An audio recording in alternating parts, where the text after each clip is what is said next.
దేశీయ స్టాక్ మార్కెట్లు భారీ నష్టాల్లో కొనసాగుతున్నాయి. సెన్సెక్స్ 1050 పాయింట్లు కోల్పోయింది. నిఫ్టీ 310 పాయింట్లు నష్టపోయింది. ఇక పశ్చిమాసియా యుద్ధ భయాలు ఇన్వెస్టర్లను వెంటాడుతున్న పరిస్థితి. దీంతో దలాల్ స్ట్రీట్లో మరోసారి బ్లడ్ బాత్ నమోదైంది.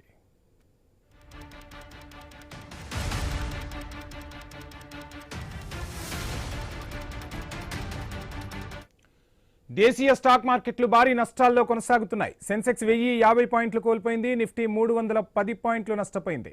పశ్చిమాసియా యుద్ధ భయాలు ఇన్వెస్టర్లను వెంటాడుతున్నాయి. దలాల్ స్ట్రీట్లో మరోసారి బ్లడ్ బాత్ నమోదైంది.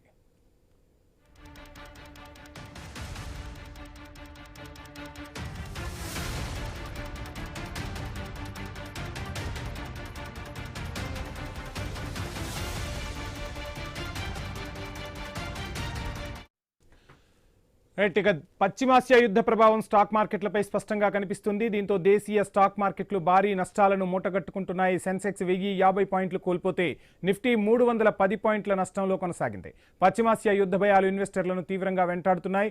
దలాల్ స్ట్రీట్లో పరిస్థితులు రోజురోజుకు భయానకంగా మారుతున్నాయి.